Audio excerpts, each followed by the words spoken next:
que vocês quiserem. Posso ler, se quiser. Então, por se favor. Você quiser. Então leia agora para a gente ter mais colaboradores. 27. Enfatizar para o atendido que o seu próprio esforço é fundamental no processo de recuperação de seu equilíbrio interior. Amor, perdão, honestidade e solidariedade, bem como a compreensão e o bom trabalho, são os caminhos ao equilíbrio e à harmonia. Enquanto o ódio, a inveja e o egoísmo, o orgulho e a tristeza são portas para o desequilíbrio e a loucura. 28. Explicar que, apesar de todos os esforços, no fim, a pessoa receberá assistência de acordo com o próprio mérito e esforço pessoal. Não há seres privilegiados aos olhos de Deus. A justiça impera acima de tudo, mas sempre recebe-se alívio pela misericórdia do amor. Orientar o assistido às reuniões de estudo do Evangelho e passes, sempre que necessário. E também sugerir a participação em grupos de trabalho social e reuniões de estudo do Espiritismo. Então, o nosso propósito aqui no Centro Espírita, né, que é justamente o de automelhoramento, que nós também vamos tentar passar para aquele que vai estar recebendo o atendimento fraterno. Então, olha, tenta se acalmar, tenta pensar no lado positivo da vida, faça preces, procura também se ajudar nas suas ações, entendeu? Se esforçar um pouco mais para realmente poder vencer essas inclinações, né? Nós temos casos, por exemplo, de pessoas que são viciadas em jogo e que estão lá, tadinho, desesperado, querendo sair do jogo. Então a gente fala, sabe, tenta, né? Vai tentando, continua persistindo, né? E sempre explicando que, obviamente, muita coisa vai depender de nós mesmos e do mérito que a gente cria para isso. Vai pedir, ajudando a pessoa a se fortalecer, procura leitura edificante, entendeu? Venha participar das reuniões, tudo para te dar um maior suporte, né, para todo esse momento difícil que você está fazendo. Não tem outra forma, né, gente? Não tem outra forma. É o mesmo que acontece com a gente vai passando aí nas turbulências da vida e aí que você, né, se agarra mais ainda à fé, como nós falamos antes, porque esse conhecimento, para encontrar realmente um pouco mais de assistência, um pouco mais de força para superar, porque tudo a gente supera, né? Comentários, perguntas? Vamos para o próximo, então. Orientar o assistido, sempre que possível, a receber passes e água magnetizada, a rezar, a ler o material edificante e a prática do Evangelho no lar. Evitar exceder o tempo de 30 minutos por pessoa, exceto quando realmente necessário. Receber os participantes sem preferência e sempre no local designado para essa função, ou seja, no grupo espírita. Mantenha a porta da sala de assistência aberta, permitindo fácil acesso para alguma providência que se faça necessária. Agendar o retorno da pessoa assistida, se necessário, ou deixar para a pessoa a opção de fazê-lo. Então, nós vemos algumas coisas que nós já falamos, né, a respeito do tempo, algumas precauções, então, de deixar a porta meio encostada, porque se você precisar de chamar alguém, fica mais fácil, se a pessoa, de repente, entra num processo de dar passividade a uma comunicação, a uma entidade, né, obviamente, que está interferindo, todas essas coisas que pode facilitar e que pode realmente prevenir situações de desconforto, né? Você veja que o médico, às vezes, quando vai atender a gente, traz uma enfermeira, né? Traz alguém, porque com problema de, às vezes, pessoas estarem mais influenciadas, tudo, vai saber o que pode acontecer. Então, sempre certas precauções, não só para o melhor atendimento à pessoa, mas para a gente, inclusive. E aqui dizendo, né, se há necessidade de retorno, se a gente vê que a pessoa está, né, mais realmente necessitada, desequilibrada, fala, olha, fica à vontade, vem, quer vir conversar de novo a semana que vem, e tentar fazer esse tipo de procedimento, né? Alguma pergunta? Sim, uma pergunta. Como eu não vim, pode falar um pouquinho mais alto, por favor? Como eu não vim pela manhã, não sei se você falou, é sempre importante que esse atendimento seja feito no centro espírita local? Eu não tive de manhã, tá, nós falamos sobre isso sim. É importante porque nós estamos enfatizando primeiro a disciplina, né? Porque a gente não fazer espiritismo a domicílio, né? E segundo, principalmente, porque quando nós estamos num ambiente apropriado, nós vamos estar sendo intuídos pelos amigos espirituais, ao mesmo tempo que a gente está sendo intuído para falar palavras que possam ser as mais adequadas àquela situação, a própria pessoa, no momento de receber, ela está na conversa, ela também já está recebendo o atendimento, a assistência dos amigos espirituais que já vão acalmando. E aqui é o ambiente propício, né? Não é na sua casa, não é na casa dela, entendeu? A gente sempre que possível deveria tentar manter mesmo todas as nossas atividades espirituais no centro espírita, né? Porque a gente está num ambiente mais protegido, né? Por causa disso que é recomendável essa situação. Alguma coisa? A gente, na quarta-feira passada, a gente passou um vídeo, que na verdade o vídeo é nos bastidores da Casa Espírita. E nesse vídeo ele mostra justamente todas as imagens, inclusive na hora do atendimento fraterno, como acontece. Então, quem esteve aqui pôde observar tudo que acontece nos bastidores, o que está acontecendo espiritualmente na Casa Espírita. E daí a pessoa compreender. Nós tivemos o privilégio de assistir a essa palestra ao vivo em francês, pela nossa querida Jussara, na segunda-feira. Maravilha. Então, a gente passou na quarta-feira aqui no vídeo. Então, assim, exatamente, aparece um caso, quando tem uma senhora que vem para ser atendida, e ela tem um caso, aí ela fala assim, mas ela está com problema do marido. Fala, mas ela não é casada. Não, mas foi um marido que ela já teve em outra encarnação, que está ainda, né, obsediando. Quer dizer, então, aqui ela estava tendo um problema de obsessão de outra encarnação. Não no foi, atendimento fraterno. No atendimento fraterno, quer dizer, mas quem estava vendo foi a espiritualidade, que depois intuiu um outro, né? Mas assim, esse tipo de coisas, né, que a gente pensa assim, é um atendimento fraterno? Né? Mas... Não, sem dúvida alguma, acho que é aquela coisa, sabe? Tudo tem seu horário, tem seu local próprio. E ninguém vai fazer uma cirurgia no meio da rua, na sua casa, na casa do outro. Você tem uma sala cirúrgica, não é nem no hospital, é uma sala cirúrgica, né? Então aqui é a mesma coisa, né? Eu sempre sinto muito mais segurança quando eu estou praticando o espiritismo dentro do centro espírita. E nem eu falo, já de tantos anos que desde criança que sou espírita, que faço, inclusive participo de prática mediúnica, eu nunca fiz mediunidade na minha casa. E não vou fazer. Entendo toda hora que quando estou escrevendo esses cursos, tá lá os espíritos intuitivos, mas mediunidade ostensiva só no centro espírita.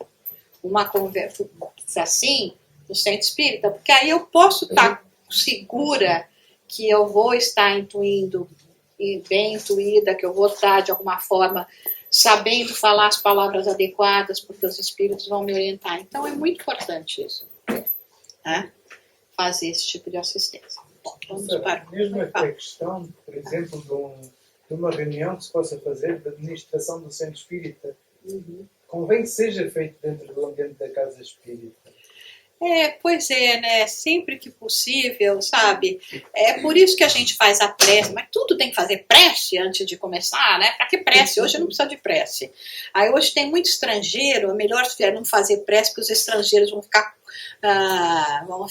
talvez encabulados. Não, gente, sabe? Por causa disso, nós não fazemos prece porque é ritual, porque a gente é piegas, entendeu? Nós fazemos prece porque a gente quer realmente conseguir elevar a nossa mente num nível que possa sintonizar com os amigos espirituais que estão aqui, para que de uma certa forma a gente possa ter vamos dizer, uma atividade de êxito. Então, qualquer coisa, principalmente relacionado também à gestão da administração, muito melhor se fazer no centro espírita, porque é ali que eles vão querer bagunçar tudo, né? Criar os antagonismos, dar ideias... como é que eu nem sei como é que fala isso, mas ideias esdrúxulas de vamos fazer isso agora, todo mundo acha ótimo. Se eu estivesse no centro espírita, todo mundo de repente ia falar, meu Deus, coisa horrorosa, né? Como é que vamos fazer uma... Então eu acho que tudo que se trata do espiritismo, infelizmente nós sabemos que são muitos os inimigos da luz. Né? Então nós não estamos lidando simplesmente com coisas materiais que nós podemos ver, nós podemos medir. Nós estamos lidando com interferências graves e que nós não deveríamos jamais subestimar. Acreditando que não, né? Sabe, eu sei, eu sou, engano nosso. Chico Xavier falava que até ele sofria obsessão. Não sei se era verdade ou não, que não queria deixar a gente mais tristinha, mas então eu acho que são coisas que a gente tem que prestar atenção, porque é muito fácil, porque eles são inimigos da causa, eles querem destruir o nosso trabalho. Tereza? Sabe uma questão, às vezes as pessoas ficam com a ideia, como vamos falar do espiritismo, ou vamos reunir-nos sobre certos assuntos, sei lá, de evangelização, por exemplo, de um aspecto qualquer da casa espírita. A gente vai ali ao McDonald's, por exemplo, e vamos nos reunir, porque é só uma conversinha assim bem rápida. E na certeza que vamos ter proteção, porque vai ser tão rápido. Eu acho, não é? Acho não, tenho a certeza que é uma ideia muito equivocada. Deve ser mesmo tudo tratado na casa espírita.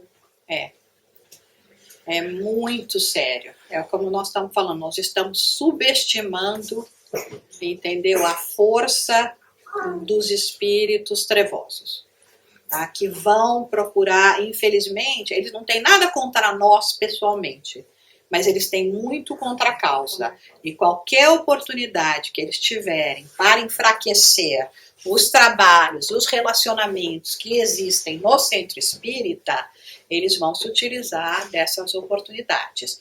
E se nós não estivermos devidamente, com seriedade, com disciplina, com cautela, realizando essas funções, você veja, nós fazemos, como Conselho Espírita Internacional, fazemos muitas reuniões via Skype. Nunca fazemos uma reunião sem iniciar com uma prece, sem terminar com uma prece, pedindo auxílio, entendeu? Porque aí, obviamente, é possível a gente, né, tá cada um num país, num horário diferente. Para mim, coitado de mim, é sempre 6 horas da manhã, né? Eu tenho as minhas reuniões das 6 às 8 da manhã. Então, não tem condições de nós estarmos fisicamente presentes, né? Mas sempre buscando uma assistência, um auxílio, a prece, e não é no McDonald's da vida que você vai conseguir um ambiente propício para isso, quando inclusive não tem necessidade, né? Aí vai para o centro e os assuntos pertinentes lá você vai fazer lá, né?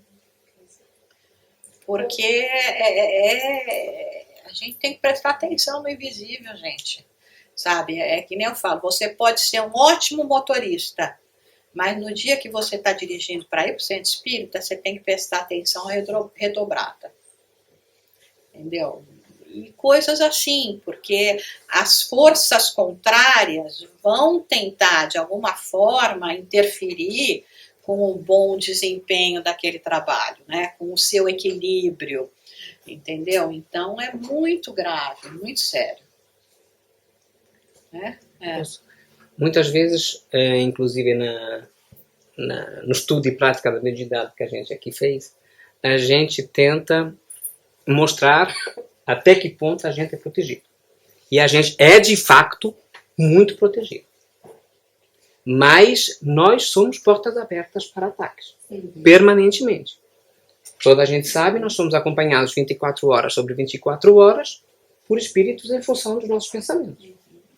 E ou a gente se policia e consegue controlar a nossa vida de modo a que a maior parte do tempo a gente esteja bem acompanhado, ou então a gente está abrindo brechas para que, de facto, os espíritos das trevas consigam bloquear e entrar e fazer de nós uma brecha numa casa espírita. Sobretudo se a gente é trabalhador de uma casa espírita.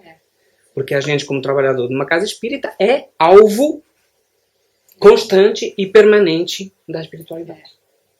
E o portanto, que acontece às vezes que a gente fala, né? Você pode até estar mais protegido, mas nós estamos falando num grupo de pessoas. Então você pode até estar mais protegido, mas pode ser que naquele dia um esteja mais vulnerável. E aí você não estando num ambiente protegido, aquele que está menos vulnerável pode ser o pivô de muito problema, desentendimento, entendeu? Gastar o tempo à toa. Porque eles adoram isso, entrar em discussões estéreis, que a gente vai ficar lá, mas olha, eu queria estar na hora de pintar o centro, vamos chamar o fulano ou ciclano, mas aquele quer pintar de azul ou de verde, mas o tom de verde que ele quer eu não gosto. Então, de repente, você passou meia hora, de 2 horas de reunião que você tinha, discutindo se vai pintar, sei lá, o verde celestial ou o verde infernal, sei lá o quê, entendeu? Sem resultado. É uma tonalidade um pouquinho mais clara, um pouquinho mais escura, e você ficou... Então, às vezes, né? Invigilante, gostei disso, gostei. Invigilante naquele momento, acaba sendo o acesso e monopoliza em questões triviais para não permitir que o tempo seja utilizado nas discussões sérias. Então, a coisa... E parece que você está lá fazendo... E as coisas são sutis, né? Então, eu acho que sempre que possível... Ridivaldo, uma vez, me contou, quando eu estava começando a trabalhar no livro, né? Falou para mim o seguinte: Jussara, não existe nada pior no espiritismo do que você trabalhar com livro. Trabalhar com? Livro. Escrever. Escrever, traduzir o que eu queria fazer, livro espírita. Prepare-se. Aí ele me contou que, se eu não me engano, quando ele estava psicografando o Loucura e Obsessão, que durante um mês, por causa da gravidade, do conteúdo desse livro, da importância desse livro, as trevas o atacaram tocando batucada, sem parar, 24 horas por dia, sabe aonde? Na Mansão do Caminho, na janela dele.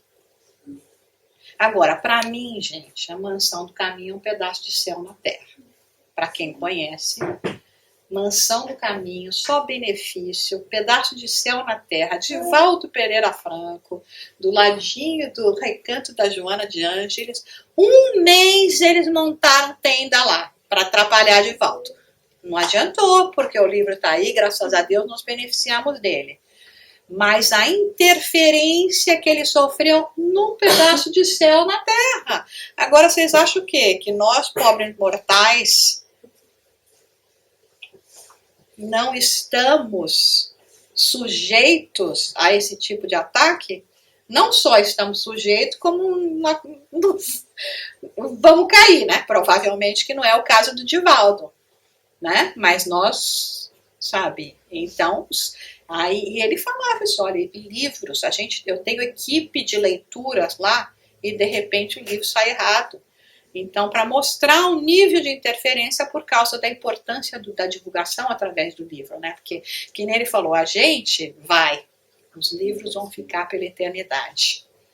Por isso que existe, assim, tanto ataque, né? A Lírio Cerqueira, por exemplo, nos falou que, dentro do que se sabe pelas trevas, para cada um livro bom espírita que sai, sai 4 dos não bons. A proporção é essa. Entendeu? Então, eles têm dinheiro, tem tradutor de todos os idiomas, os livros dele estão tudo para, de repente, pode estar em tudo quanto é prateleira. Os outros que são bons, sabe, se não fosse que nem aqui no francês, quanto tempo ia levar para a gente ter a codificação em francês? Né? Pra vocês terem uma ideia, em inglês nós só tivemos a codificação espírita disponível ao público pela primeira vez em 2004. Isso são 11 anos atrás. Às vezes as pessoas perguntam, como é que está o movimento americano? Eu falei, olha, espera um pouco. O movimento americano com os livros de Kardec existe há 11 anos. Porque nem os 5 livros da codificação em inglês nós tínhamos. Então vocês vejam a dificuldade que é, né? Então não podemos subestimar. Não é querer ficar com medo, vou fugir, fazer que nem eu falo, que às vezes a gente quer fazer que nem a... Avestruz. Nossa, avestruz, estava procurando o nome, avestruz, enfia a cabeça na terra. Ai, Jussara, não fala dessas coisas que me dá medo. Eu falo, olha, você quer ser avestruz, o problema é seu, enfia a cabeça na terra e faz de conta que nada está acontecendo em volta porque eu não estou vendo, né? Só que aquela coisa, quanto mais a gente tem consciência, mais você se defende. Que nem quando você sabe que alguém está gripado e está vendo, você, opa, né? Se prepara. Vou tomar já minha vitamina C para ver se a coisa não me pega. Lavo minha mão mais. A mesma coisa, essa mesma asepsia espiritual a gente deve fazer, né? Então, isso, né? Vamos para o próximo, então. Procurar a ajuda do coordenador do atendimento fraterno e outros trabalhadores do grupo quando atendendo casos mais complexos. Procurar sempre ligar a pessoa assistida a Jesus, aos espíritos superiores e ao Evangelho, a fim de evitar a criação de uma dependência pessoal. Orientar a pessoa assistida no que diz respeito às diferentes atividades da sociedade espírita e as regras disciplinares que direcionam o trabalho. Prestar atenção às informações contidas no arquivo do participante e preenchê-lo corretamente. Fechar o trabalho com uma oração de agradecimento e para se desligar dos problemas trazidos pelos participantes. Então, aquela coisa, às vezes a gente vem uma pessoa conversar, que a gente fala, acho que é melhor chamar o outro, porque é um caso mais adequado, que nem eu falei. Por exemplo, nós temos lá uma pessoa que é da área da saúde, então, eventualmente, não só pode dar o auxílio espiritual, mas até saber do que a pessoa está querendo dizer dentro da sua sintomatologia, né? Então, quer dizer, nesse sentido, ou se é um caso mais grave de obsessão, ou se a gente vê que é uma pessoa que está muito perturbada, sempre a gente dizer, olha, aqui quem faz as coisas não sou eu, não é Regina, não é Pedro, é Jesus, são os amigos espirituais, entendeu? Por isso que às vezes falar com esse, falar com aquele, na verdade você não está falando comigo, você está falando com os amigos espirituais e eles estão se servindo de nós como canal, né? Aqui você veja, é um livro psicografado por Divaldo Pereira Franco, Manuel Filomeno de Miranda, na orientação de ao atendimento fraterno, eles falam sobre o arquivo, da importância de a gente eventualmente ter realmente um histórico do paciente. Fechar o trabalho, não com o paciente, cada um que entra, a gente... Não, é na hora que você terminou, né? E principalmente, né, aprender a não levar o problema do paciente, vamos chamar paciente, para casa, porque senão, né, você realmente vai entrar em desequilíbrio. Tem horas que você vai falar, puxa, mas é tão triste. Aí, às vezes, eu falo, todas as vezes à noite, eu tenho o horário da minha ladainha, né? Aí na minha ladainha eu lembro daqueles nomes, daquelas pessoas que estão realmente naquela fase assim, mal, né? Aí eu faço a minha ladainha lá para os espíritos, eu fulano de tal, e aquele, tadinho, dá um jeito. Então eu vou fazendo a ladainha lá antes de dormir, mas assim, sem necessariamente achar que, né, tentar me conectar, né, e ficar sofrendo, desesperado e agravar, que não é o caso, né? Vamos agora para o próximo. Saber ouvir. Prestem atenção nas figuras. Vamos lá. A psicologia e principalmente a psicanálise oferecem à ciência uma palavra mais precisa para denominar o ato de saber ouvir os outros, ou seja, o ato de escutar. Freud, ao traçar as regras básicas que norteiam a técnica psicanalítica, formulou o conceito da escuta flutuante, que seria uma síntese, criar condições para que uma comunicação de inconsciente a inconsciente possa ser estabelecida, onde o terapeuta torna-se simbolicamente cego para ver melhor, ouvir sem selecionar o material recebido e sem julgamento. Este ensinamento freudiano, parafraseado, representa perfeitamente o saber ouvir, ou o saber como ouvir do atendente. Com a desconexão do atendente de experiências pessoais, torna-se aberto para amar o próximo e vai estabelecer uma melhor comunicação de perispírito a perispírito, atendendo assim às reais necessidades daqueles que procuram pelo atendimento fraterno no centro espírita. Então, como nós falamos, né, o momento do paciente fazer o seu relato, desabafar, não é o momento de nós estarmos aproveitando aquela ocasião para falarmos de nós, não é o momento da gente estar com preconceito, julgando.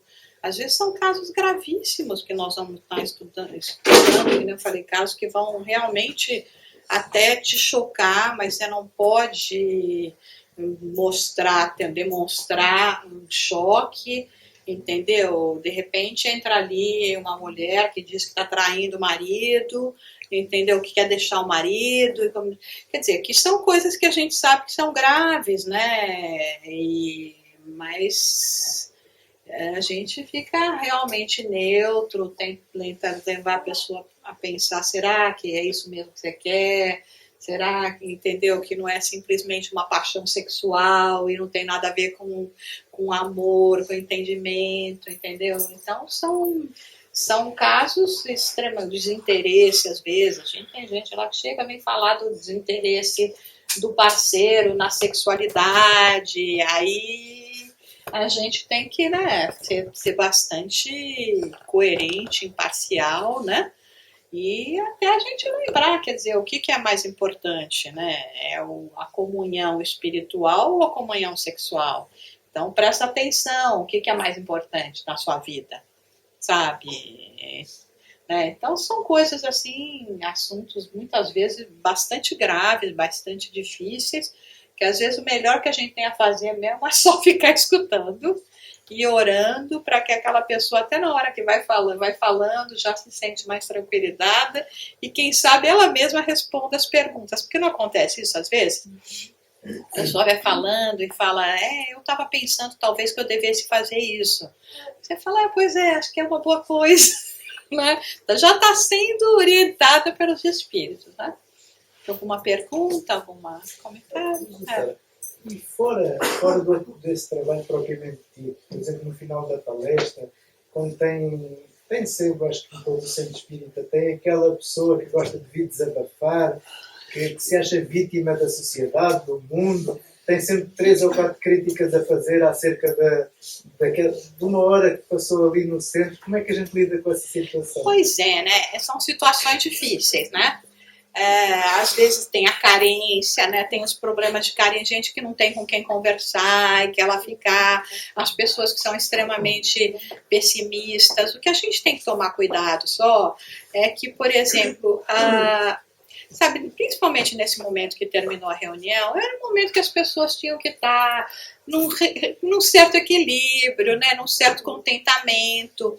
E se a gente deixa, de repente, comentários como esse predominar, e principalmente para os outros ouvirem, pronto, você saiu já, você vai sair de lá carregado, né? Carregado no sentido que a gente fala, né? Então, para quem viu, vocês que viram lá os bastidores da mediunidade, né? Tem toda aquela turma lá, esperando lá fora, entendeu? Doido para você acabar a sessão do Centro Espírita e entrar justamente numa faixa negativa, numa faixa de crítica e de preferência contaminando. Quanto mais pessoas você contaminar em volta, mais benéfico vai ser para eles, porque aí eles já saem agarrados com aqueles que já vieram agarrados antes e que ficaram barrados na porta, ou então vão achar novas vítimas e acompanhar em casa. Então, a gente tem que chegar e falar, olha, agora não é um momento apropriado, tenta essa paz que você recebeu hoje, esclarecimentos que você recebeu hoje,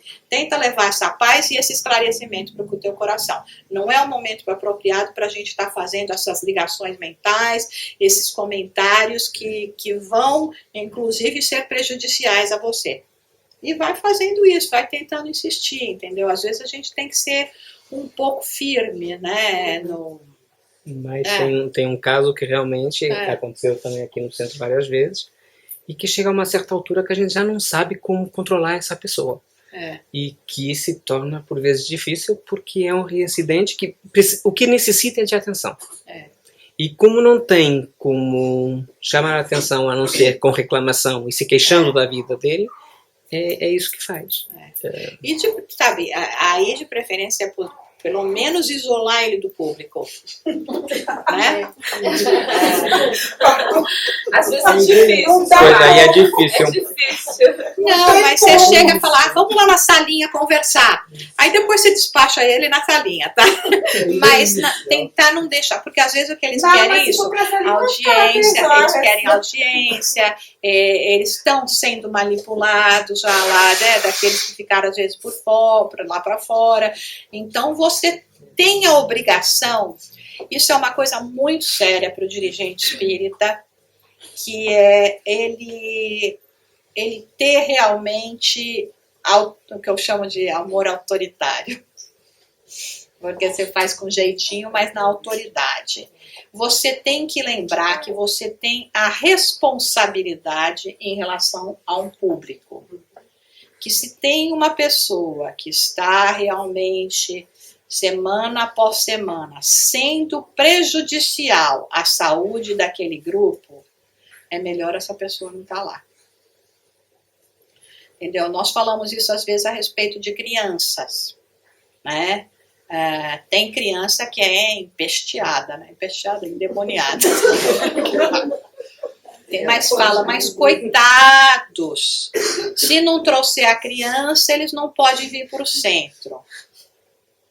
Aí o que acontece? Por causa de 2, eu atrapalho 20.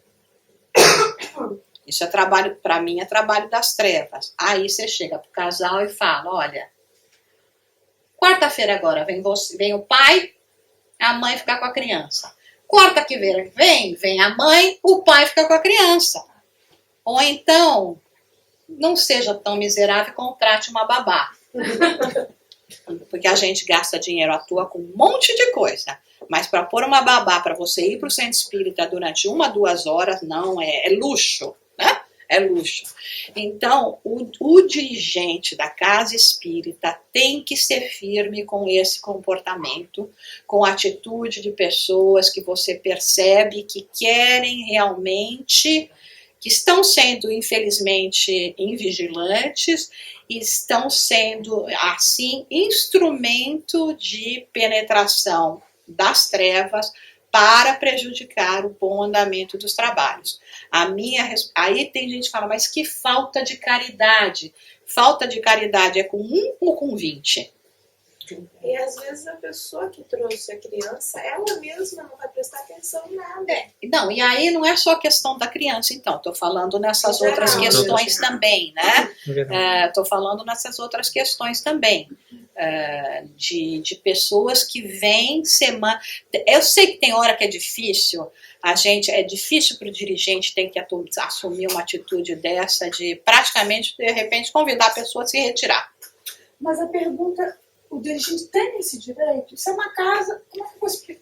Eu me pergunto. Escuta, se entra uma pessoa com uma lepra na sua casa, na sua família, você tem o direito de botar a pessoa para fora ou você vai...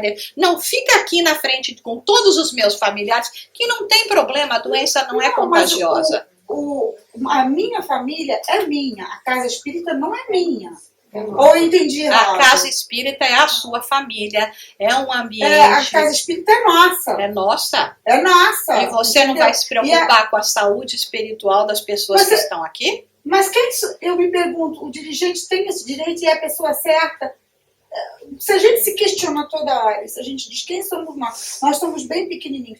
Talvez essa pessoa, que todo mundo sabe quem é, essa pessoa precise, a gente ainda não chegou a ponto do que ela precisa. Olha, e ela teria vindo para isso.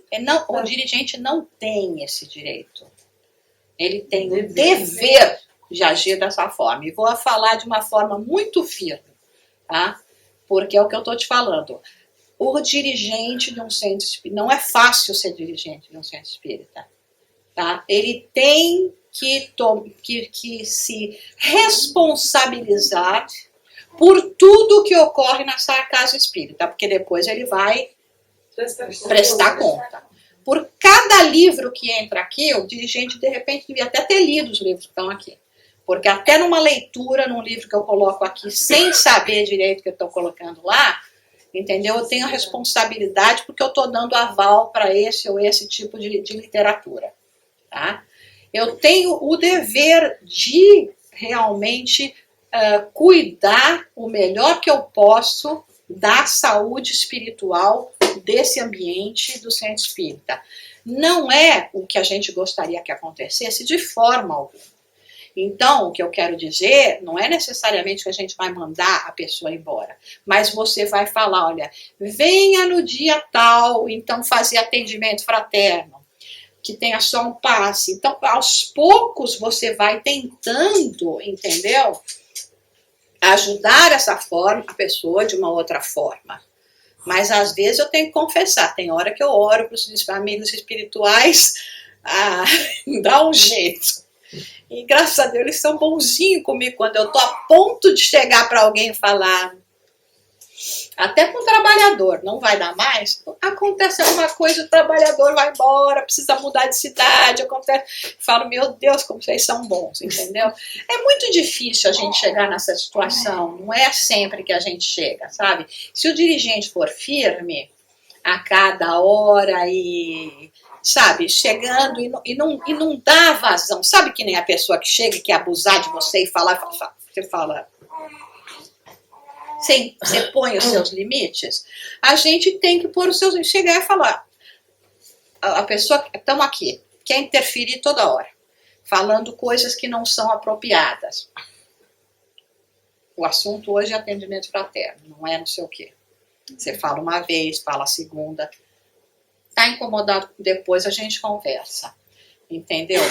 Quer saber sobre isso, falamos depois. Então, nós temos que ter esse cuidado. Então, que não é uma pergunta que você falou, você chega, você fala, agora não é o momento apropriado para a gente já estar tratando desses assuntos que vão desequilibrar, nos desequilibrar espiritualmente. É nosso dever. Entendeu? É nosso dever. E assim, semana após semana, a pessoa às vezes acaba aprendendo. Água mole em pedra dura, né? Fala. Sem contar que quando chega a essa situação, já foi tentado outras coisas. Então, é como a Terra também está se transformando e está deixando de ser um planeta de expiação para regeneração. Aqueles que não aprenderam até agora, eles também não terão direito de entrar na Terra. Eu acho que é um pouco por aí a mesma coisa. Exatamente, né? Quer dizer, você tem que preservar. Então, é o que nós estamos falando. Aqui não se trata de falta de caridade com uma pessoa, se trata de falta de caridade com a maioria delas.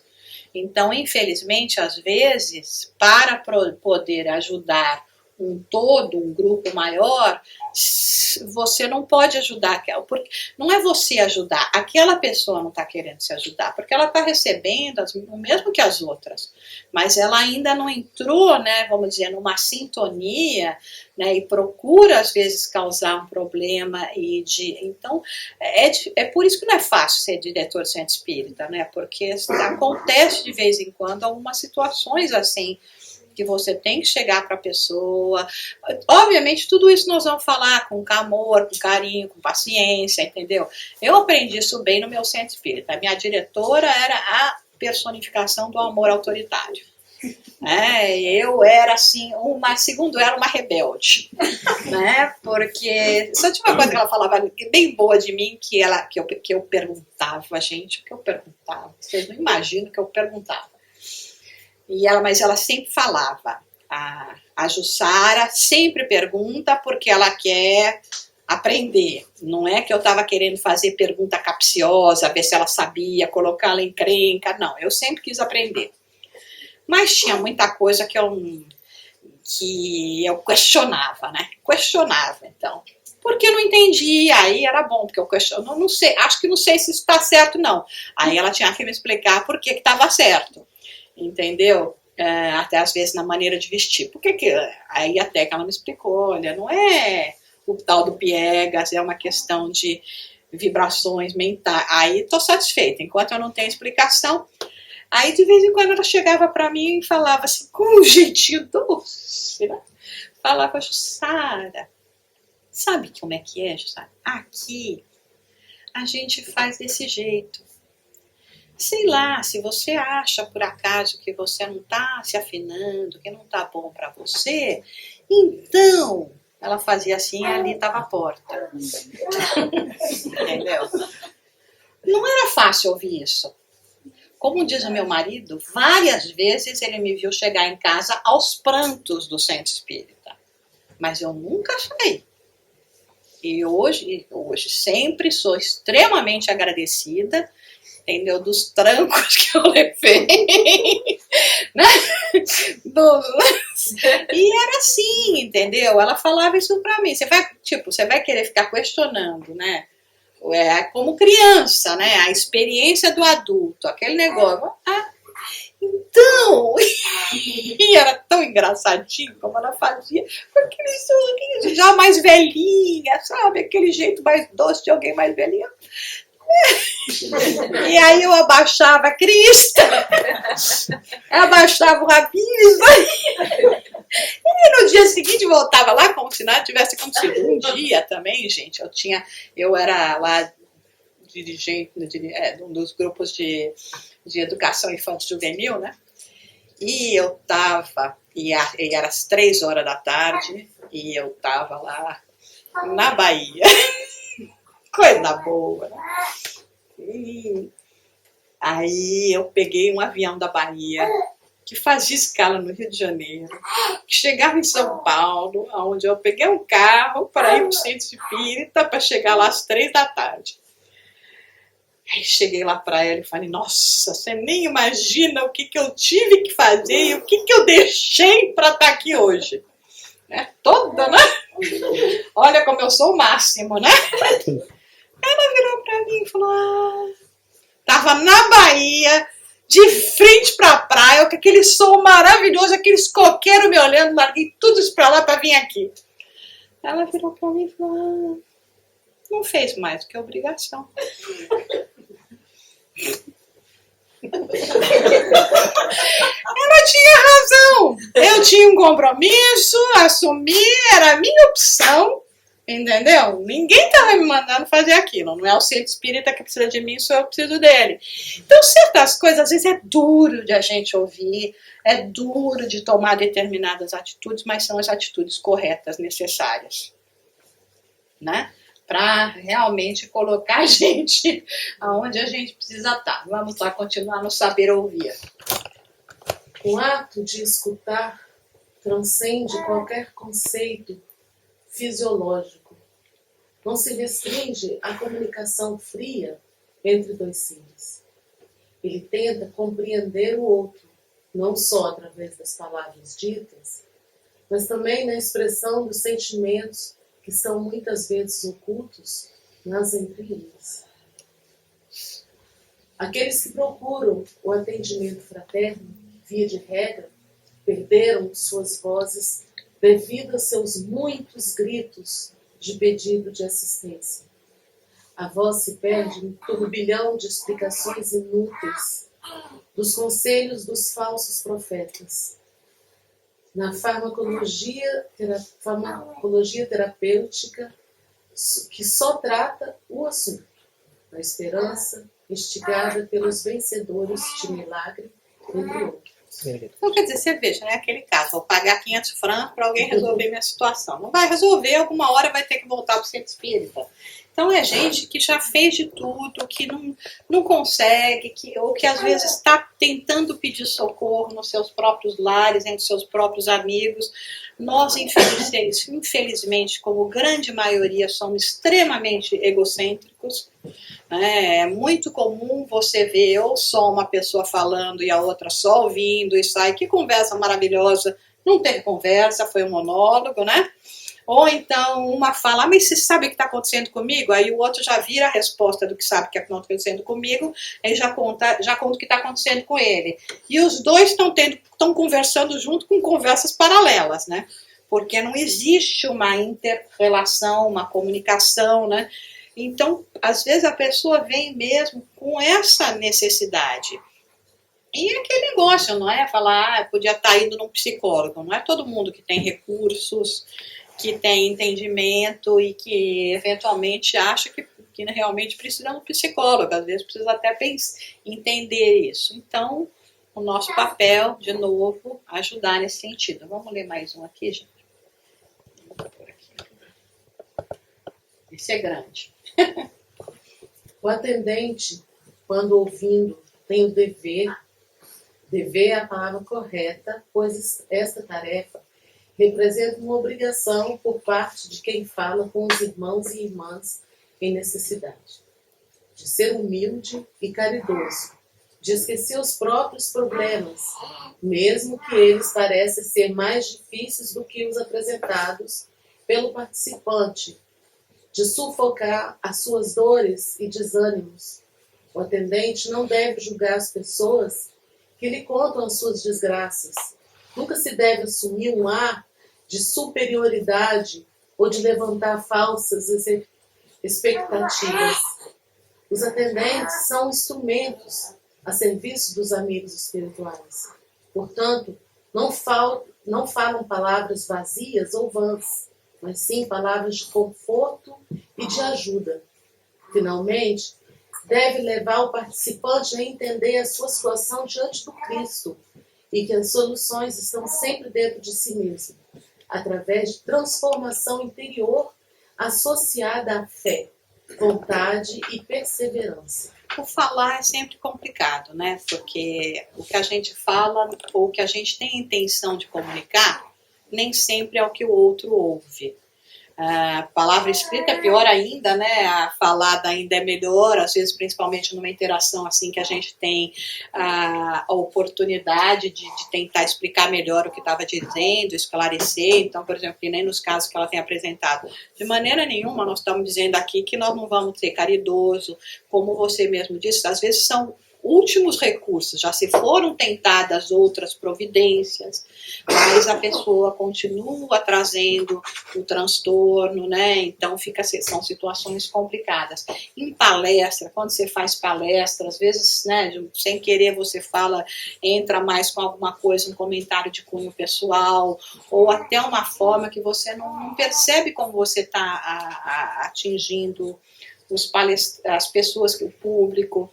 Eu me lembro de um palestrante que há uns anos atrás teve lá nos Estados Unidos e ele teve câncer e de repente ele estava lá falando, né, que ele teve câncer, mas que ele estava todo recuperado, porque ele tinha trabalhado nele, na reforma íntima, e feito, sei lá, as meditações, e falava lá então de tudo que ele tinha, né, se beneficiado, e que estava ótimo por causa do câncer, né? Na época eu também tinha tido, algumas outras pessoas que estavam lá também.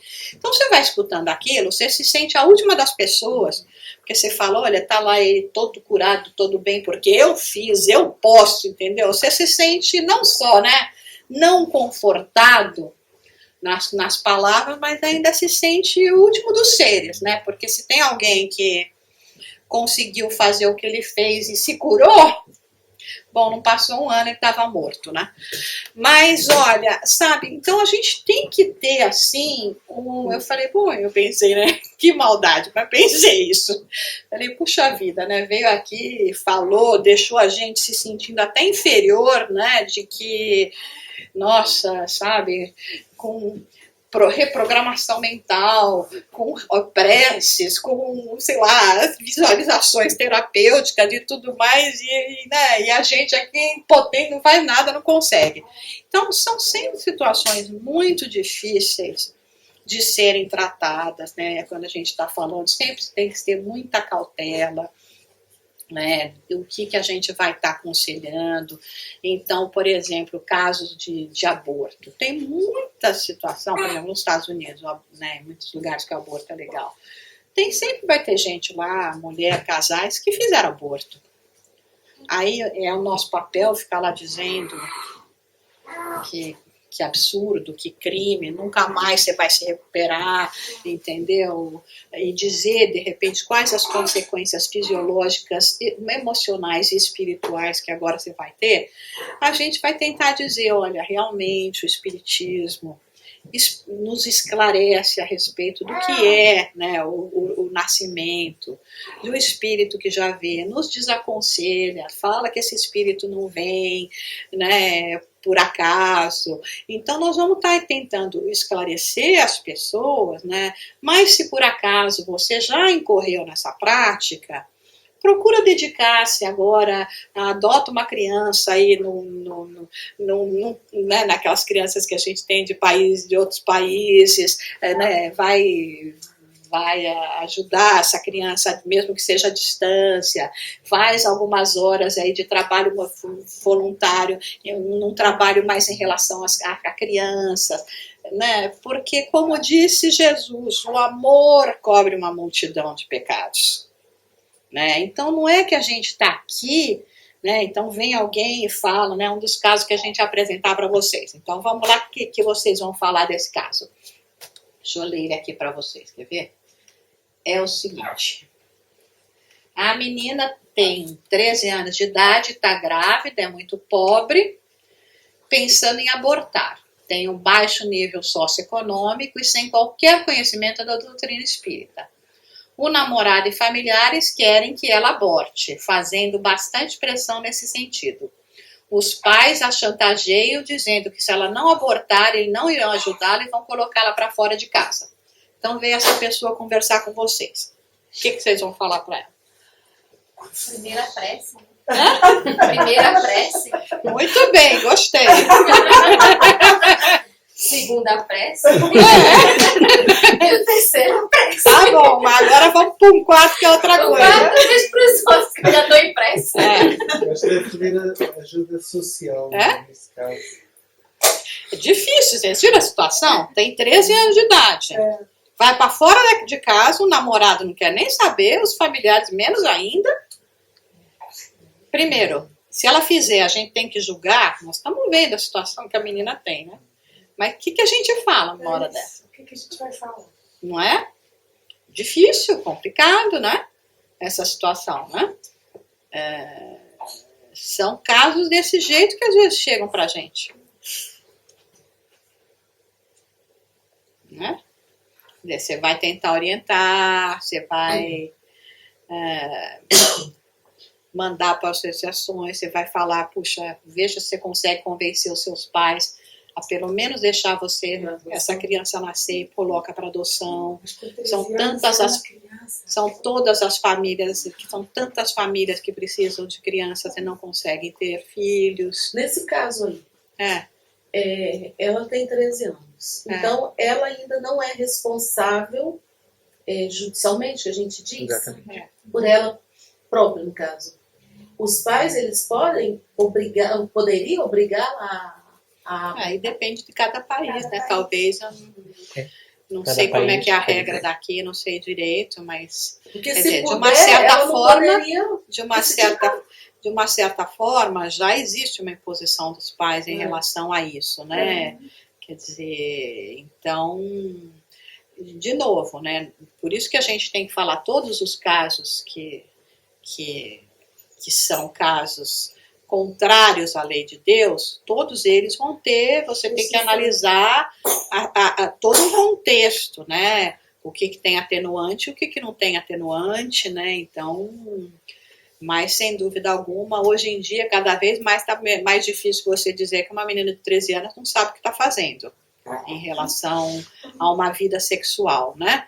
Mas a gente pode, por exemplo, piorar um pouquinho o caso que aconteceu há pouco tempo atrás, que ela foi abusada pelo padrasto, ela ficou grávida, ela tinha 13 anos. Foi muito falado no Paraguai, porque...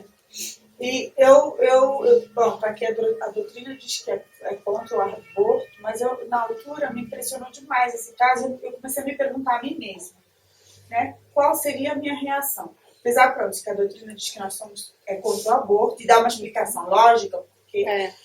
Mas, no caso dessa menina, a gente pergunta, e aí, qual seria...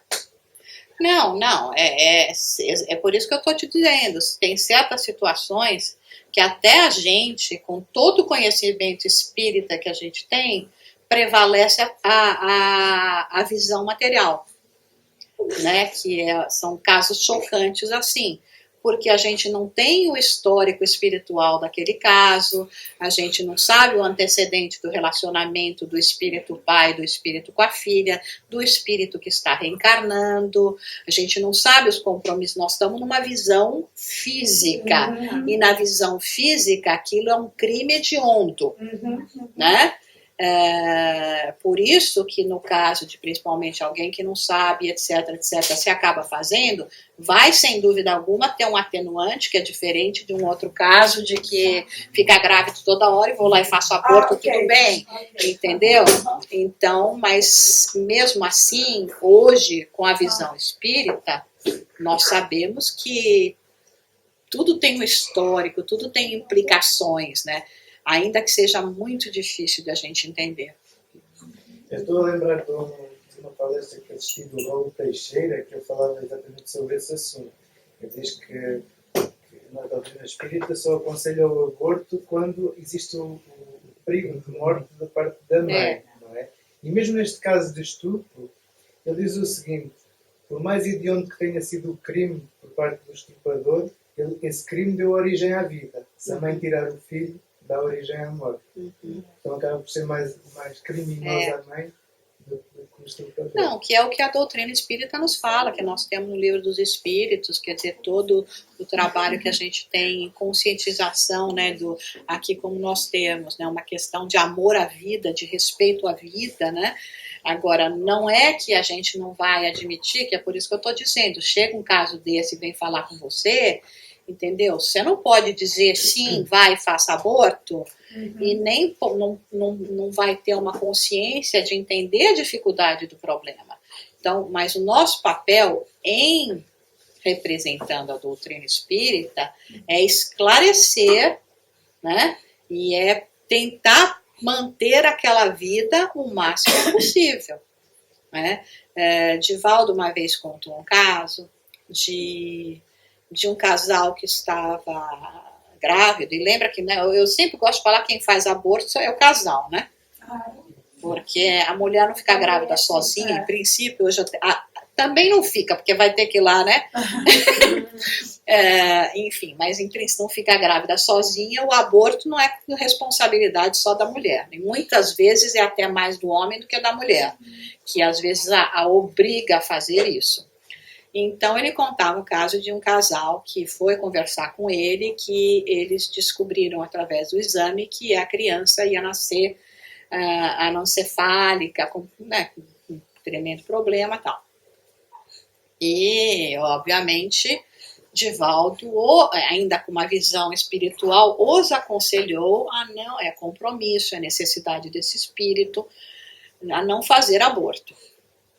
Sem nenhum julgamento, porque daí quando a pessoa chega para você e fala eu fiz o aborto, você não vai ter a reação de dizer vai ser queimado no fogo do inferno, né? Provavelmente comprometeu toda a sua área de reprodução perispiritual. Provavelmente, quando você quiser filho nessa encarnação, não vai conseguir ter, entendeu? E assim por diante, né? Tudo pode ser verdade, mas não é isso que a gente vai falar, né? Doutrina da consolação. Vamos ver, então, como é que pelo amor você conserta esse erro que você acabou não suportando, vamos dizer assim. E aí o casal fez aborto de mesma forma e passou um tempo, ficaram grávidos de novo e chegaram todo contente pro Divaldo, falando, não, porque agora vai ter outro neném, já fizemos exame, esse daí é todo saudável. O Divaldo falou para eles, falou, é o mesmo espírito que está voltando. A criança nasceu perfeitamente saudável, excelente.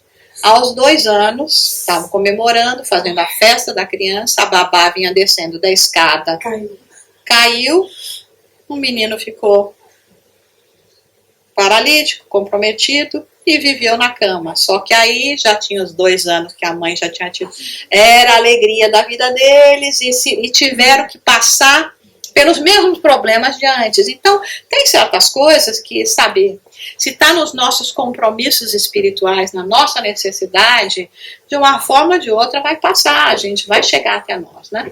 Então, a gente sempre pensar nisso, né? Quando você, que nem eu falo às vezes, o espírita tem livre-arbítrio, né? Tem pensamento próprio, mas quando ele está aqui na frente, você veja que toda vez que eu falo essa é a opinião da Jussara, para deixar claro que agora eu estou falando o que a Jussara pensa, eu não estou falando o que o Espiritismo diz. Né? Então, que nem eu falo, quando eu sou uma professora de matemática, eu chego aqui e te dou a aula das teorias da matemática, eu não vou vir aqui te apresentar uma fórmula que de repente eu inventei, né? Eu represento aquela matéria. Aqui eu venho falar em nome do Espiritismo o que o Espiritismo me diz, né? O que a gente aprende com o Espiritismo. Então não é nesse momento dessa conversa, em algumas situações, o que você até faria como pessoa ou o que você acha. É o que o Espiritismo te orienta que é o correto fazer. A gente não pode fazer do Espiritismo o bezerro de ouro. Fazer aquilo que é conveniente para a gente, né? Então tem certas, como a gente entende, o Espiritismo não te proíbe de absolutamente nada. As pessoas chegam e falam, o que o Espiritismo não te proíbe de fazer? Nada. Mas como Paulo de Tarso falava, tudo me é permitido, mas nem tudo me convém. Então nós vamos prestar atenção no que me convém. O Espiritismo te esclarece a respeito das reações da sua ação, mas quem vai escolher essa ação é você. E aí que é importante você dizer alguma coisa. Sim, sim. Eu estou no Espiritismo há pouco tempo e eu agora sei essas coisas, né? Mas eu conheço, tenho amigos suíços e daqui, europeus que nasceram e cresceram com a convicção, houve a Revolução das Flores, essa coisa toda, o aborto era um direito, e as mulheres nasceram com isso. E até agora, para elas, o aborto é um direito. Temos nós o direito de julgar. Não, de jeito nenhum. Que de qualquer maneira, para elas, é uma coisa que se deve fazer. Para elas não. E você lembra o que Jesus disse? Que é o seguinte: muito será dado, pedido a quem muito foi dado. Então, já nos mostrando também a respeito da responsabilidade. O conhecimento te traz uma responsabilidade. Para quem não conhece, não tem o entendimento, sem dúvida alguma, eles vão arcar com algumas consequências disso, né, do ato. Realmente muitas mulheres, depois de fazerem aborto, acabam ficando estéreis, têm problemas psicológicos, emocionais gravíssimos, né, acaba sempre acarretando um pouco mais na fisiologia e emocional da mulher, mas não necessariamente o homem não vai ter uma coisa também. Então eles vão passar por algumas consequências assim, mas é aquela coisa, o crime é sempre, a dureza da pena vai ser sempre proporcional ao seu conhecimento, ao seu entendimento. Para quem nunca ouviu falar disso, não tem a menor noção, e muito pelo contrário, até aprende que é um direito que você tem, e você sabe, é muito difícil, não é o mesmo tipo de reação que vai acontecer daquele que realmente tem esclarecimento. É por isso que muita gente foge do espiritismo, né? Porque ser espírita te chama a uma responsabilidade, né? Em inglês a gente tem o ditado ignorance is bliss, né? Quer dizer, a ignorância é uma bênção, né? Algumas horas dá vontade de ser ignorante mesmo. Ai, meu Deus do céu, né? Mas a verdade é que é aquela coisa, é o processo da vida eterna. Chega uma hora que a gente tem que crescer, né? Deixar de ser criança, né? Deixar de ser tão infantil, de ser tão irresponsável. E essa responsabilidade nem sempre vem de acordo com a nossa capacidade, eventualmente, de assumir determinados processos. E aí é que vem isso, né, onde a gente recua e acaba tendo atitudes que vão nos comprometer, né, que vão gerar compromissos graves para o presente e para o futuro, né. Então é realmente difícil. Mas então, de novo, lembrando que quando você está aqui, você não está dando a sua opinião, né? Você está esclarecendo a respeito do espiritismo, porque senão até você vai ter participação na ação dessa pessoa. Se eu chegar e falar, mas é verdade, nossa, você deveria fazer o aborto mesmo, porque 13 anos, você vai ser jogado para fora de casa, teu namorado não quer nem saber, teus pais já disseram que esquece, então acho que você não tem outra saída, você é nova, depois você vai ter outros filhos, qualquer coisa assim. Essa é uma visão totalmente material. Eu tenho responsabilidade, a pessoa veio me procurar, aí eu tenho responsabilidade com isso. Vai estar lá marcado na minha... É por isso que abrir a boca em nome do espiritismo é complicado, gente. Então, qual seria a resposta a essa pessoa? Eu, como fazendo atendimento fraterno e sendo espírita, 100% espírita, qual seria a resposta que eu daria a uma criança? Porque 13 anos é uma criança, gente. A resposta seria dizer que apesar da pouca idade que ela tem, né, mas que hoje seguramente, já nem sendo mais virgem, já recebe na escola, porque é diferente você falar isso de antigamente com hoje, né, que hoje uma menina de 13 anos é uma menina às vezes já praticamente formada, né, uma moça, né, que já recebeu educação sexual, que já foi orientada pelos pais, né, em relação a precauções e etc. Então, se dizer para ela, olha, você tem que pensar que o que tem aí é um ser, né, de acordo com o entendimento espírita, é um espírito que está retornando, que não acontece coisas por acaso, que realmente... você tem um compromisso, mas se você vê que realmente não consegue assumir essa tarefa, então tenta conversar com seus pais, se precisar, fala para os seus pais virem aqui conversar conosco, que nós podemos orientar na relação espiritual, o significado, a importância disso, e veja se entra em contato com uma agência de adoção que vai ajudar nesse processo e você, pelo menos, passa a criança para uma adoção. Seria o que eu falaria, entendeu? Para uma criança dessa. O ideal não seria o centro espírita ter uma equipa, uma estrutura preparada para acompanhar depois esse caso, acompanhá-la em instituições que pudessem ajudar, etc. Pois é, a gente não tem nem alguém para fazer uma fichinha para entregar, para fazer uma oração, né? Você vai ter uma estrutura preparada para acompanhar o caso, né? Eu tenho uma amiga, que talvez alguns de vocês até conheçam, a Ana Ariel, que é um exemplo maravilhoso. Ela já desde pequena, ela fazia palestras, né? Com 15 anos ela já fazia palestra pregando contra o aborto.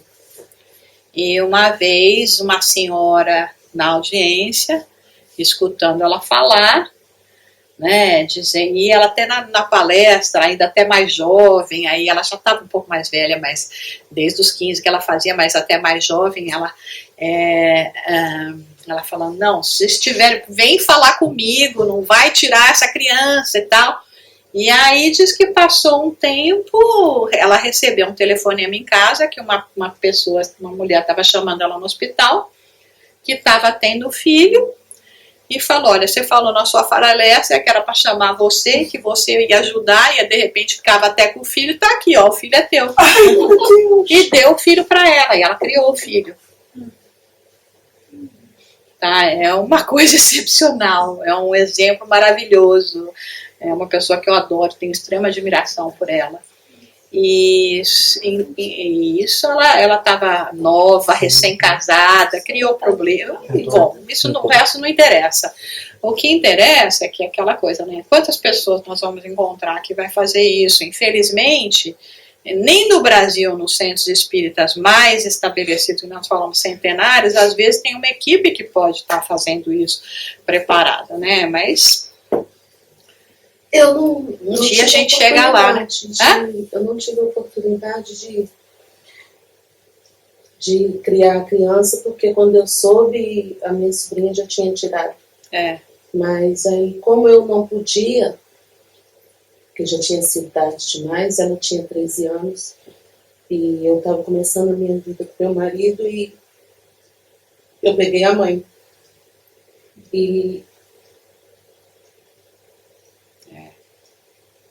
fiquei muito tempo com a minha sobrinha comigo, porque ela sofreu muito discriminação da família, né, de todos, e por conta do aborto, porque foi a mãe e tudo que decidiu. Eu na época não fiquei sabendo, e teve um monte de responsáveis, e depois ninguém queria mais ela, e ela ficou. Quando eu soube, ela estava praticamente na rua. E a minha mãe foi, como ela sabia que eu gostava muito dessa sobrinha, a minha mãe veio até minha casa e me contou o que estava acontecendo. Eu cheguei para minha mãe e falei, vai buscar e traz ela para mim. E eu vou ficar com ela aqui. Então ela veio, ficou muitos anos comigo. Eu tentei, na medida do possível, porque eu também era muito jovem, estava começando a minha vida naquele momento, e tentei passar para ela os valores morais, né, que eu podia naquele momento, e ela dar esse apoio, esse abraço, essa estrutura que ela está precisando. Mas não foi fácil, nem o que eu fiz. Me senti durante muito tempo, como que a gente fala, quando falha, né? Falha, porque eu não fui uma boa mãe para ela. Enfim, mas hoje eu sei que eu fiz aquilo que me competia a fazer na época. E eventualmente o que você tinha capacidade de fazer, né? Porque é aquela coisa, é lógico que hoje nós vamos olhar para certas ações nossas do passado e vamos se arrepender, né?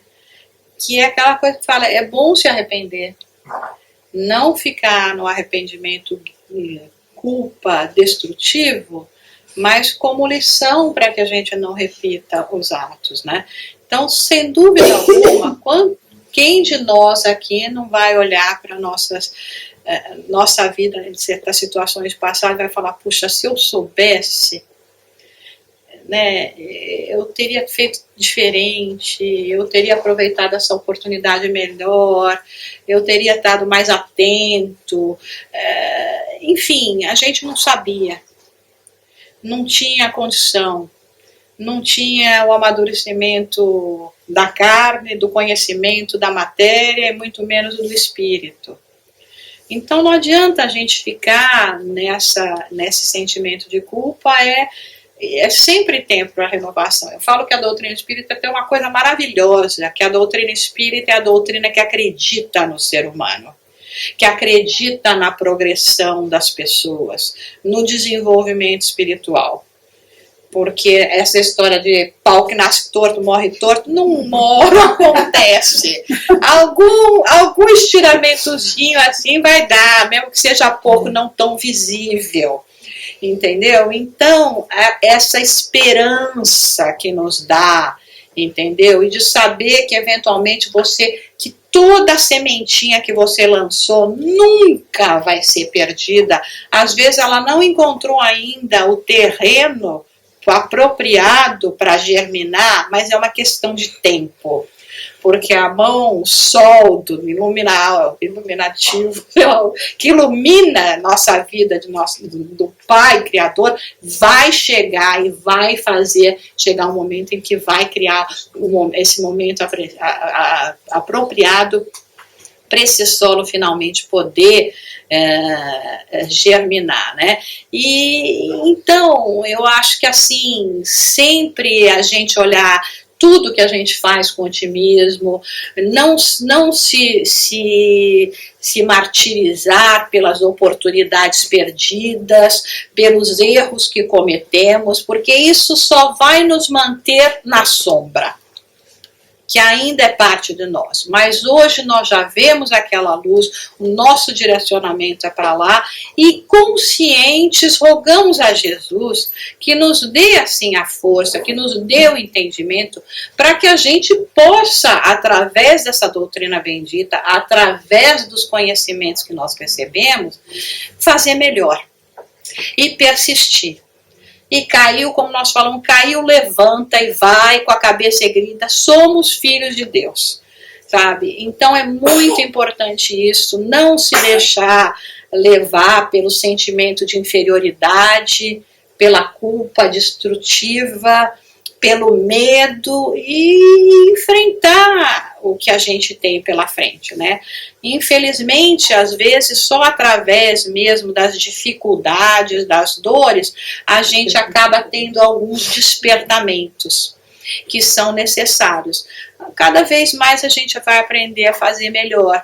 Então, quando os nossos irmãos chegam aqui para conversar com a gente, que nem nós falamos, se você conseguir passar para eles esse amor, esse interesse, através de um olhar, através de um gesto, através, às vezes, até de dizer, não sei o que eu posso te dizer, eu só posso chorar com você, eu só posso orar com você, e fazer isso, sabe? E você saber que quando você precisar, vem aqui, conversa comigo.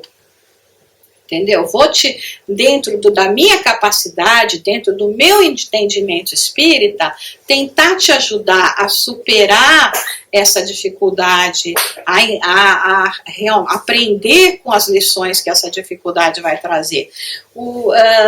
Há pouco tempo assisti uma palestra de Haroldo Dutra Dias, que ele conta um caso tão interessante. Então, para a gente encerrar o nosso trabalho de hoje, eu vou contar esse caso que o Haroldo contou.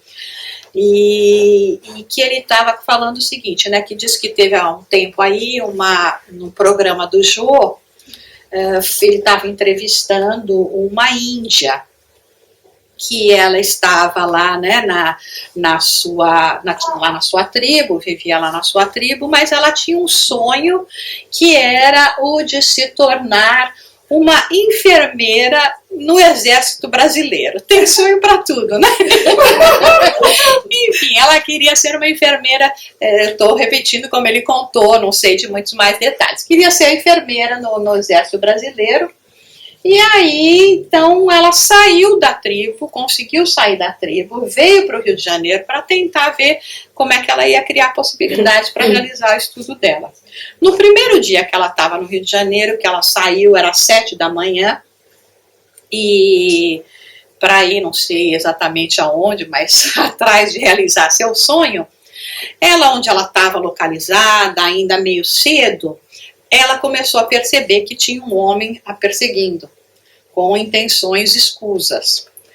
E aquilo deixou ela, obviamente, apavorada, e ela começou a andar depressa, o homem começou a andar depressa, aí ela começou a correr, o homem correu também, e ela corria mais e o homem corria atrás. E eu sei que diz que ela correu e o homem correu, até que chegou uma hora que realmente ele desistiu e ela continuou correndo.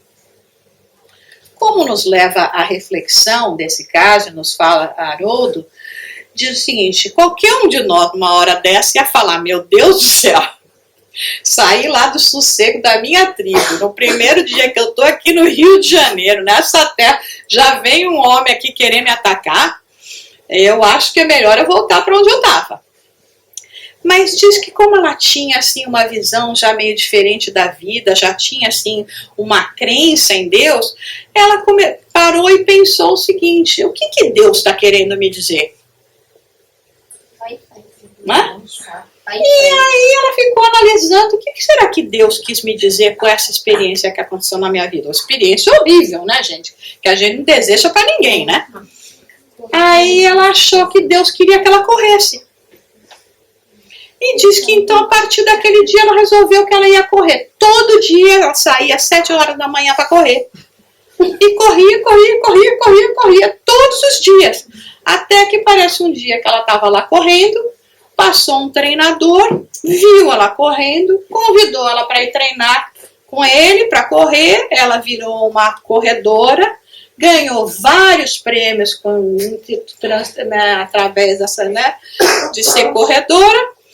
E finalmente ela foi estudar a enfermagem e hoje ela trabalha como enfermeira no Exército. Eu achei essa história espetacular. Porque nós temos aquele ditado, né, que Deus escreve certo por linha torta. A gente não quer que seja por linha torta, mas às vezes vem por linha torta. Se a gente abre a nossa visão interior, os nossos corações, para tentar entender o que aquela experiência do momento está querendo me ensinar, para onde ela está querendo me direcionar, será que não é Deus conversando com a gente? Então, que a gente possa hoje voltar para as nossas casas, né? Pensando nisso, né? O que anda acontecendo ultimamente na minha vida? O que será que Deus está querendo que eu aprenda com essas lições? Que vai me levar, de repente, o quê? Para o meu sonho. Porque o Pai é amor, o Pai é misericórdia. Nós não estamos aqui para sofrer. A doutrina dos espíritos não apregoa o pagamento de karma. Ela apregoa a prática do amor. E o amor que cobre a multidão dos pecados, porque não tem pecado que não possa ser eliminado com a boa ação.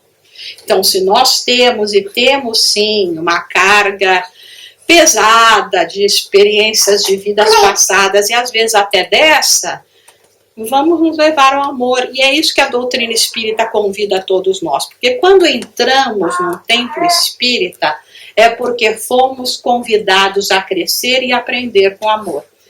Que Jesus... Ai, como é lindo aquele quadro. Que olhos. Nos dê essa força. Porque sem ele a gente não consegue nada. Sem o ambiente fraterno que a gente encontra no centro espírita, quantas vezes a gente cai. Né? Então agradeço a vocês, desculpa a emoção. escola de Jesus. Agradeço a oportunidade. Vocês terem ficado aqui me ouvindo 6 horas. Que a gente possa voltar para casa sentindo assim aquela paz, a alegria, o carinho que nos une, né? E lembrando sempre que o nosso objetivo aqui é o de sermos melhores a cada dia e ajudar também a melhorar as dores dos nossos irmãos. Não é ter diploma em espiritismo, não. Muito obrigada, obrigada amigos espirituais, obrigada Jesus, obrigada mentores da casa, a vocês que tão carinhosamente me recebem mais uma vez. A gente é que agradece. E volte sempre. Ano que vem de novo. Nós é que agradecemos, viu? É um prazer da sua visita, de estarmos conosco, dessa mensagem maravilhosa que a gente sabe que é bem apropriada. Nós só esperamos que todo mundo tenha assimilado, né, pelo menos uma parte, ou aproveitado essas 6 horas, né? Foram 6 horas, um domingo bonito de sol, né? Que poderíamos estar passeando na beira do lago. E estamos aqui passeando muito melhor com Jesus, né? Isso a gente tem que lembrar, que é gratificante, que a gente já está, né?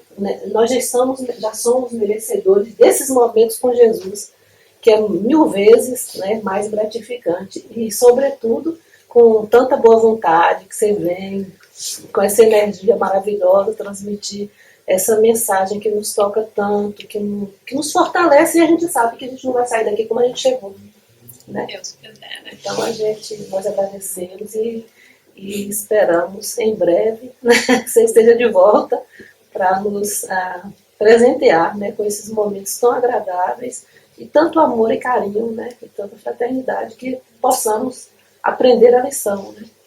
Eu vou fazer uma prece de encerramento.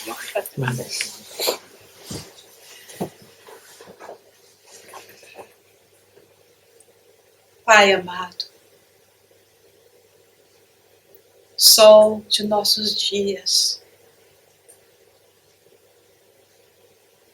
Criador de nossas almas,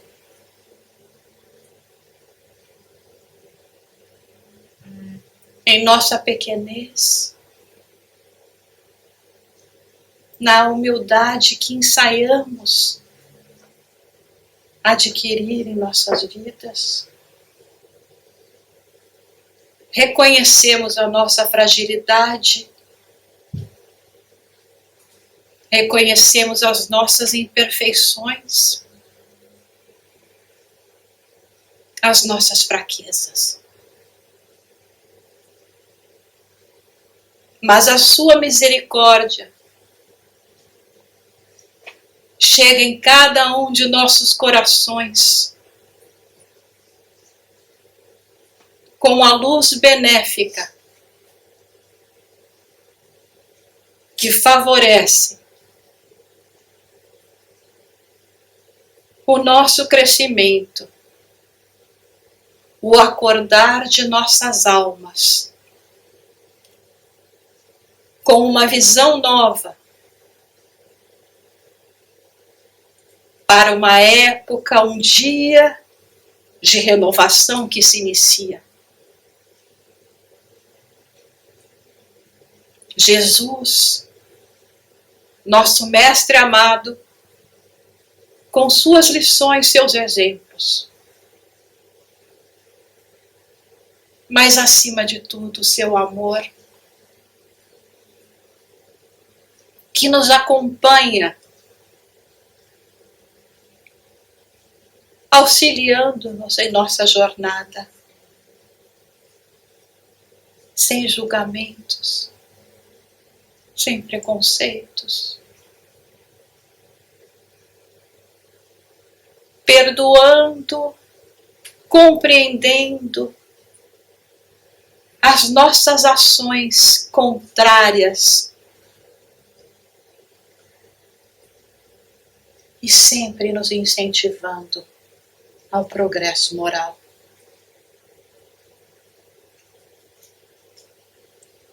Mestre Jesus, que possamos sentir através dos irmãos, dos benfeitores espirituais que nos circundam, a sua presença amorosa,